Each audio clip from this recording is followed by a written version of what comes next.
नमस्कार, जय हिंद, वंदे मातरम। स्वतंत्रता दिवस की 78वीं वर्षगांठ में आप सभी का स्वागत। आप सबको स्वतंत्रता दिवस की 78वीं वर्षगांठ मुबारक हो और एक गोल्डन पीरियड स्वतंत्रता दिवस का चल रहा है। तो चलते हैं कुछ पिछले इतिहास पर, जब सबसे पहले भारत में राजा महाराजाओं का राज्य था, फिर मुस्लिम शासकों का राज्य था, फिर मुगलों का राज्य था, उसके बाद अंग्रेज आए, 1947 में आजादी मिली। उस पर एक छोटा सा विवरण लेकर आया हूं। जैसे पृथ्वीराज चौहान, जो दिल्ली कहते हैं, दिल्ली सल्तनत की मुख्य केंद्र रहा है हमेशा, हर राजाओं के, अंग्रेजों के, सभी का। तो पृथ्वीराज चौहान 1178 से 1192 तक राज उन्होंने किया और चंद्रबरदाई के पृथ्वीराज रासों में उनका वर्णन है कि क्षत्रिय वंश, जो तोमर क्षत्रिय वंश है, 900 से 1200 ईस्वी तक रहा, जिनने लाल कोट और लौह स्तंभ दिल्ली लाया गया था। तो हिंदी साहित्य के इतिहास को अगर देखा जाए तो इसे वीरगाथा काल के नाम से भी जाना जाता है। और उसके बाद भक्ति के काल के बाद रीति काल और आधुनिक कालों में भी कवियों ने अलग अलग समय पर विवरण किया है। तो पृथ्वीराज चौहान ने तराइन में, जो अब हरियाणा में है, 2 बार युद्ध लड़ा, जिसमें मोहम्मद गौरी को 1191 में उन्होंने हरा दिया था, लेकिन 1192 में मोहम्मद गौरी युद्ध जीत गया। और इस दूसरी लड़ाई के कारण ही भारत में मुस्लिम शासन का उदय हुआ। यानी कि पहले राजा महाराजा थे और अब मुस्लिम राजाओं का शासन भी हिंदुस्तान पर, यानी कि आज का आधुनिक भारत नहीं, जिसमें बांग्लादेश, अफगानिस्तान, पाकिस्तान सभी लगभग शामिल थे। और उस समय की बात हो रही है।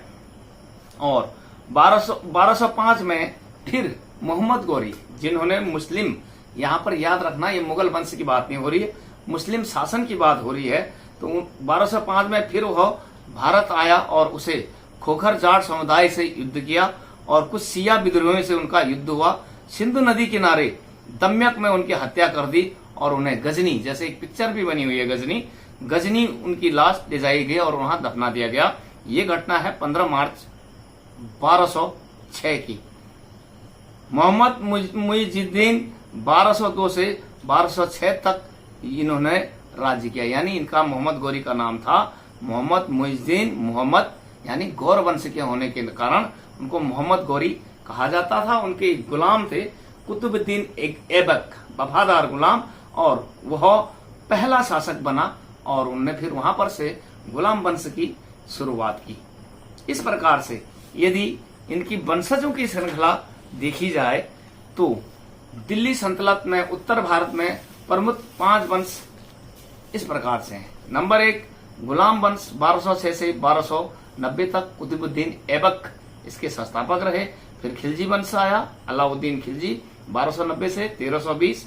तुगलक वंश 1320 से 1414, जिसमें मोहम्मद बिन तुगलक, जिसे तुगलकी फरमान भी कहते हैं, क्योंकि कहते हैं कि राजा अफीम का आदी था और कुछ भी कह देता था, इसलिए उसे तुगलकी फरमान के नाम से आप जानते हैं। उसके बाद सैयद वंश 1414 से 1451, खिजर खां जिसके संस्थापक थे। और उसके बाद लोधी वंश 1451 से 1526 तक, जिसके संस्थापक थे, यानी जो शासक थे, बादशाह थे इब्राहिम लोधी। तो यहां तक आपने देखा कि किस प्रकार से गुलाम वंश, खिलजी वंश, तुगलक वंश, सैयद वंश और लोधी वंश की 1526 ईस्वी तक चला। इसके बाद एक बड़ा परिवर्तन आता है, जिसे हम मुगल वंश के नाम से जानते हैं। लेकिन इससे पहले देखते हैं, क्या दिल्ली ही हर बार राजधानी रही या इसे हर बार किसी न किसी कारण बदला गया। तो दिल्ली वैसे तो राजधानी कई बार रही है शुरू से, लेकिन फिर भी उसे बार बार कई बार बदला गया। लाहौर में राजधानी 1206 से 1210 तक रही, फिर बदायूं 1210 से 1214, फिर वापस दिल्ली 1214 से 1327 ईस्वी तक, और फिर दौलताबाद ले जाया गया 1327 से 1334। इस मुगल वंश की शुरुआत से पहले जो पहले के 4 वंश, यानी सैयद वंश, गुलाम वंश से लेकर सैयद वंश तक, इन्हें तुर्क कहा जाता था। जैसे भागो तुर्क आ गया, उस जमाने में इन लोगों के आतंक हुआ करते थे। तो मुगल वंश का पहला शासक जो हुआ वो बाबर, जो अफगानिस्तान के रहने वाले थे, जो 1526 से 1857 तक ये काबुल में इनका राज्य था और उन्होंने राज्य किया।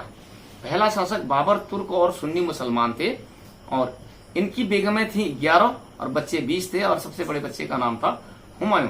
इब्राहिम लोदी को इन्होंने पानीपत की लड़ाई में हराया और बाबर ने शासन किया 1526 से 1530। ओवरऑल पूरा मुगल वंश रहा 1526 से 1857 की क्रांति तक। इब्राहिम लोदी को हराया बाबर ने और बाबर राजा रहा, शासक रहा 1526 से 1530।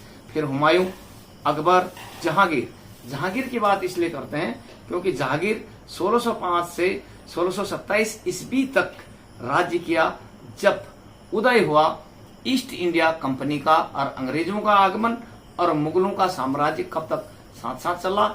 ईस्ट इंडिया कंपनी व्यापार करने आई थी, धीरे धीरे भारत के इतने बड़े, अपने से 20 गुना बड़े देश के 1/4 हिस्से पर वो राज्य करने वाले थे। ऐसा शुरू में उनको भी एहसास नहीं रहा होगा। इस प्रकार से मुगल वंश के 13 राजाओं के आखिरी बादशाह हुए बहादुर शाह जफर, जो 1837 से 1857 तक राजा रहे। यहाँ पर मुगल वंश भी समाप्त हो गया। तो अब सुनते हैं कहानी ईस्ट इंडिया कंपनी की। ईस्ट इंडिया कंपनी की स्थापना 24 अगस्त 1608 को, तब जब दिल्ली में जहांगीर बादशाह राजा थे, कैप्टन विलियम हॉकिंस अपने जहाज हेक्टर को ले आए और उन्होंने सूरत में हेक्टर का लंगर डाला। और तब भारत में और भी व्यापार के लोग आते थे। समुद्री व्यापार पुराने जमाने का सबसे, जैसे जहाजी आप सिंधबाद या किसी औरों की कहानियां सुनते हैं, तो व्यापार का मुख्य मार्ग जहाजी था, क्योंकि इतना डेवलप टेक्नोलॉजी तब नहीं थी कि सीधे हवाई जहाज आए या किसी और माध्यम से जाया जा सके। तो डच और पुर्तगाली व्यापारी फ्रांसीसीज यहाँ पर पहले से थे। उन व्यापार का उद्देश्य 7 वर्षों में सर थॉमस जेम्स प्रथम के राजदूत ने आगे बढ़ाया। सूरत में उन्होंने पहला कारखाना लगाया, जिसके लिए जहांगीर की अनुमति लेनी पड़ी, क्योंकि उस जमाने में यूरोप में गृह युद्ध चल रहा था और यूरोप की हालत बहुत खस्ता थी, जिसे आज आप ब्रिटेन कहते हैं कि डेवलप कंट्री है। सबसे ज्यादा डेवलप उस जमाने में कहने का मतलब भारत ही था। दुनिया के उत्पाद का 1/4 भाग भारत में तैयार होता था, इतना प्रोडक्शन होती थी, लघु कुटीर उद्योग से लेकर मसाले से लेकर हर एक चीजें। इसलिए भारत को उस जमाने में सोने की चिड़िया भी कहा जाता था। और भारतीय जो शासक हुए, मुगल शासक जलालुद्दीन अकबर, जलाल भी जिन्हें कहते हैं, अकबर, राजा अकबर द ग्रेट, आपने कहानियों में सुना होगा, तो दुनिया का दौलतमंद बादशाहों में था। और उनके टक्कर का सिर्फ एक ही राजा थे उस जमाने में, वो चाइना के थे, चीन के मिंग राजवंश के ही बादशाह अकबर की बराबरी पर थे उस जमाने में। तो सबसे पहले भारत की यात्रा पर राल्फ फिच भारत आए और लंबी यात्रा के कारण उनको गुमशुदा मान लिया गया। उसके बाद जेम्स कैलिस्टर 200 व्यावसायिक लोगों से मिलकर उस जमाने की महारानी एलिजाबेथ प्रथम की अनुमति लेकर उन्होंने एक व्यापार मंडल की तैयारी करी, जिसे 31 दिसंबर 1600 में तैयार किया गया। यही वो ईस्ट इंडिया कंपनी थी जो व्यापार करने आई थी। और बाद में उन्होंने पूरे देश पर किस प्रकार शासन किया उसे आगे बढ़ाते हैं। महासागर के रास्ते जब तब व्यापार हुआ था डच और पुर्तगाली, तब किसको अनुमान था कि ये लोग अपने से 20 गुना बड़े देश पर राज करेंगे, जो पहले बता चुका हूं। उस जमाने में जो ब्रिटेन के लुटेरे थे वो पुर्तगाली और डच के जहाजों को लूट कर ही संतुष्ट हुआ करते थे। और दुनिया का एकमात्र उनका प्रोडक्शन जो था केवल दुनिया का 3% था, क्योंकि वहां गृह युद्ध भी चल रहा था और वहां जो खेती बाड़ी पर आधारित था। तो इस बात से ये पता लगता है कि पहले ब्रिटेन और यूरोप कितने पिछड़े हुए थे और एकाएक आज कितने ऊपर चले गए हैं, उसी पर आगे चर्चा करेंगे। तो उस समय पर दिल्ली में शासक थे जहांगीर, क्योंकि अकबर की मौत हो गई थी और उनकी मौत पर के बाद उनके पुत्र जहांगीर ने राज्य किया। विश्वविख्यात विलियम डेल रिपल के अनुसार हॉकिंस को एहसास हुआ कि 40 लाख मुगलों से युद्ध करना, जिस प्रकार से यूरोप में हो रहा उस प्रकार से युद्ध करना संभव यहाँ पर नहीं है। इसलिए इनसे दोस्ती की जाए, अनुमति मांगी जाए, व्यापार के लिए अड्डे ढूंढा जाए, धीरे धीरे फूट डालो और राज करो का मेथड अपनाया जाए और पूरे देश पर कब्जा किया जाए। तो उन्होंने मुगलों से डायरेक्ट शुरुआत में कभी युद्ध नहीं किया। मुगल बादशाह के सहयोग की उनको जरूरत पड़ी, इजाजत पड़ी। थॉमस रॉ को राजदूत बना करके मुगल राजधानी आगरा भेजा गया। इसीलिए कहा था कि दिल्ली ही राजधानी हर बार नहीं रही। 1506 से 1526 तक आगरा राजधानी थी और तब थॉमस रॉ बहुमूल्य उपहार, शिकारी कुत्ते, उनकी पसंदीदा शराब इत्यादि राजा के लिए ले आए। अब लेकिन इनसे पहले थॉमस हाकिन्स जो थे कम पढ़े लिखे थे, इसलिए उनने समझौता नहीं कर पाए जहांगीर से। लेकिन थॉमस जो जहांगीर की पसंदीदा चीजें थी उनको इंग्लैंड से ले आते थे और उनको व्यापार उनके इधर दिए जाते थे। और अब भारत से कच्चा माल, सूत, नील, पोटेशियम, नाइट्रेट और चाय खरीद कर विदेशों में उसे महंगे दामों पर बेचना ईस्ट इंडिया कंपनी ने शुरू कर दिया था। और उसके बदले में जो उन्हें देते थे, यानी कि जहांगीर राजा को 1621 से 1843 तक यूएसए में जो दासों को बेचकर उनने जमा किया हुआ चांदी था, तो उसके बदले में वो चांदी देते थे। यानी कच्चा माल ले जाते थे और बदले में चांदी देकर चले जाते थे। इस प्रकार व्यापार आगे बढ़ता गया। जिस प्रकार भारत सोने की चिड़िया तो था ही, लेकिन भारत के पास एक बेशकिस्मती कोहिनूर हीरा था, जो आज महारानी विक्टोरिया या आज ब्रिटेन में है और महारानी के ताज पर लगा हुआ है। उसकी कहानी, कोहिनूर की कहानी पहले शुरू करते हैं। जहांगीर का शासनकाल, ईस्ट इंडिया कंपनी का आगमन के साथ साथ यह जानना जरूरी है, कोहिनूर हीरा भारत का एक बेशकीमती हीरो में से था। और वैसे सोने की चिड़िया तो भारत थी, तो कोहिनूर हीरा के संबंध में कहते हैं कि यह कृष्णा नदी के पास कोल्लूर की खानों से निकला और 1850 में ईस्ट इंडिया कंपनी के डायरेक्टर ने यह नोट किया कि यह हीरा 500 वर्ष पुराना है, यानी महाभारत काल का है, ऐसा उनका अनुमान था। जो सामंतक मणि की कथा कृष्ण और जामवंती के विवाह की कथाओं में आता है, तो उनका मानना था कि ये उस समय का है या हो सकता है, जिसका वजन 793 कैरेट उस समय था। और बादशाही कालों में चलते हुए जब औरंगजेब राजा बने, उन्हें हीरे की चमक बढ़ाने के लिए एक जो हीरे के जौहरी बोर्जिया को दिया और उसने इतनी नासमझी से उसके टुकड़े कर दिए, वह मात्र 156 कैरेट का रह गया, जिस पर उन पर जुर्माना, बोर्जिया पर 10,000 का जुर्माना उस जमाने पर औरंगजेब ने लगाया। फिर 1739 यानी 1739 में फारस के शाह नादिर ने दिल्ली पर कब्जा कर लिया। नादिर शाह के सिपाहियों ने दिल्ली में कत्ला आम करना शुरू कर दिया और कत्ले आम वो इस प्रकार से करते थे, उससे तंग आकर मुगल सुल्तान उस टाइम के मोहम्मद शाह ने मुगल तहखाने से उनको 2,50,000 जौहरात दिए, जिसमें यह हीरा भी शामिल था। यानी कि अब हीरा फारस के शाह नादिर के पास चला गया। बाद में अहमद शाह दुरानी को पंजाब के राजा महाराजा रणजीत सिंह ने हरा दिया, कैद रखा, भूखा रहा, जब तो उनको हीरा नहीं मिल गया। यानी कि अब हीरा महाराजा रणजीत सिंह के पास था। लेकिन अंग्रेजों और सिखों का जब युद्ध हुआ, तो वायसराय लॉर्ड विलियम डलहौजी, इन्होंने अपने आस्तीन में उस हीरे को सिलवाकर कोहिनूर कंपनी के डायरेक्टर को भेंट कर दिया। लेकिन डॉक्टरों को लगा कि अच्छी महारानी जी से बनी रहे। उस टाइम राज रानी विक्टोरिया का था, उन्होंने वह हीरा रानी विक्टोरिया को भेंट कर दिया।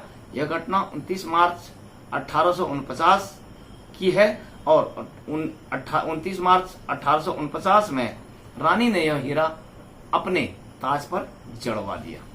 यानी रानी के ताज पर वह कोहिनूर हीरा जो पहले 793 कैरेट का था, बाद में टूटकर 156 कैरेट का हो गया, वह इस प्रकार से लंदन चला गया। यूं तो गुलामी 1192 जब पृथ्वीराज चौहान का शासन खत्म हुआ, मुस्लिम शासक गौरी ने मुस्लिम शासन की शुरुआत की, से लेकर 1947 तक 700-800 सालों तक गुलामी को भारत ने झेला है। और लेकिन अब आजादी की लड़ाई कब शुरू हुई, कब हमें एहसास हुआ कि अब हमें आजादी चाहिए, उसकी बात करते हैं। तो 10 मई 1857 को मेरठ कैंप में शुरुआत हुई। बंगाल रेजिमेंट के यानी बंगाल में सिपाहियों ने, जो बंगाल में तैनात थी, सिपाहियों ने ब्रिटिश अधिकारियों के खिलाफ आजादी की पहली लड़ाई करना शुरू कर दिया, जिसमें बाद में ईस्ट इंडिया कंपनी का राज समाप्त हो गया। यानी कि पहला विद्रोह, सैनिक विद्रोह 1857 में हुआ। जो भारतीय अंग्रेज सैनिक अलग अलग बैरिकों में रहते थे। कहानी यह है कि मंगल पांडे विद्रोह के नाम से, जिसे आप जानते हैं, भारतीय और अंग्रेज सैनिकों की बैरिकें अलग थी, यानी भेदभाव बहुत ज्यादा होता था। यही विद्रोह के मेन मुख्य कारण बने थे। अंग्रेज भारतीय सैनिकों के प्लाटून को काली पलटन बोलते थे।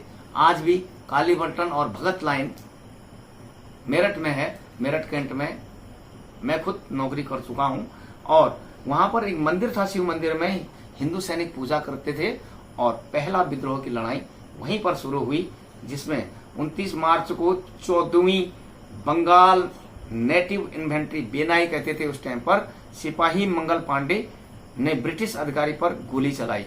उनको और एक उनके साथी का कोर्ट मार्शल कर दिया गया और कुछ दिनों बाद उनको फांसी दी गई। ये था सैनिक विद्रोह का पार्ट 1। और इस समय आजादी की चिंगारियां देश में भी उठने लगी थी और इस सैनिक विद्रोह के कारण ईस्ट इंडिया कंपनी का प्रभाव समाप्त हो गया। 1857 से लेकर 1947 के पीरियड, यानी 90 साल जो आजादी हासिल करने में लगे, उसको कहा जाता क्रांतिकारी स्वर्ण युग। जिस प्रकार से आज आजादी के 75 साल के बाद इसको गोल्डन पीरियड कहा जाता है, तो इसी प्रकार से उस समय का क्रांतिकारी स्वर्ण युग कहलाता था। और सरदार भगत सिंह, चंद्रशेखर आजाद, सुखदेव, राजगुरु, ये सब एक विशेष सेना तैयार की गई, क्योंकि 2 दल थे, गरम और नरम।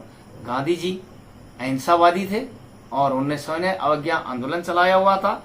और वहीं जो दूसरा दल था वह आज इस पक्ष में नहीं था और वो लोग थे गदर फ्रंट का हिस्सा।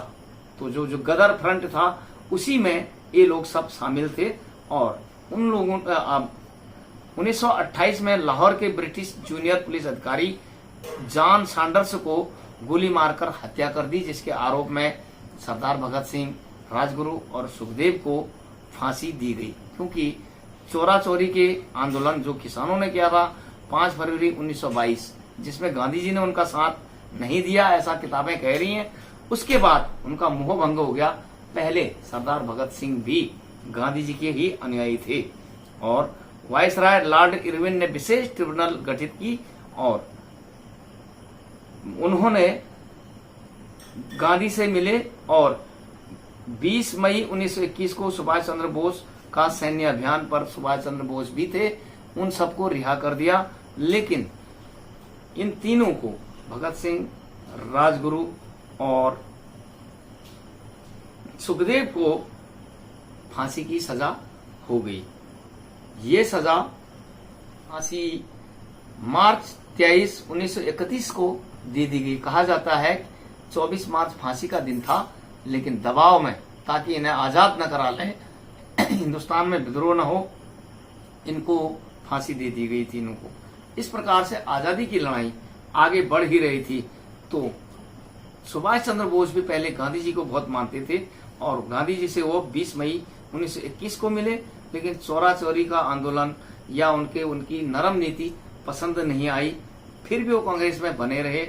उनका मानना था कि एक्टिव अभियान यानी शस्त्र भी उठाना पड़ेगा, तो इसलिए गांधी जी और उनके विचारधाराओं में अंतर आने लगा। 1939 में वो कांग्रेस का चुनाव जीते भी, लेकिन वहां पर गांधी जी ने कहा कि ये सुभाष चंद्र की जीत नहीं बल्कि गांधी जी की हार है, इसलिए उनको कांग्रेस से निकाल दिया गया। अब घटनाक्रम ने नया मोड़ लिया। सेकेंड वर्ल्ड वॉर 1939 to 1945 के दौरान सितंबर 1942 में कैप्टन मोहन सिंह की अगुवाई में एक सेना का निर्माण हुआ, जिसको हम लोग आजाद हिंद फौज के नाम से जानते हैं। सैन्य 21 अक्टूबर 1943 को सिंगापुर में आजाद हिंद फौज का अंतरिम सरकार बना दी गई। बहुत सारी सेनाओं ने विद्रोह कर डाला और वे आजाद हिंद फौज में शामिल हो गए, यानी अंग्रेज ब्रिटिश सेनाओं को उन्होंने छोड़ दिया। उस सिंगापुर और में इनका गठन होने लगा। पुराने सिंगापुर को मलाया कहा जाता था। नेवी और एयरफोर्स नेवी में विद्रोह पर उतर गई 1946 के दौर में। जनवरी 1946 में वायुसेना और 18 फरवरी 1946 को नेवी के 78 जहाज, 20 तटरक्षक प्रतिष्ठान और 20,000 सैनिकों ने विद्रोह कर डाला और जनता का उनको भरपूर समर्थन भी मिला। अब अंग्रेजों को लगने लगा कि जो हमारी सबसे बड़ी ताकत थी इंडियन ब्रिटिश आर्मी, उसमें विद्रोह हो गया तो ज्यादा दिन अब हम लोग हिंदुस्तान में रह नहीं पाएंगे।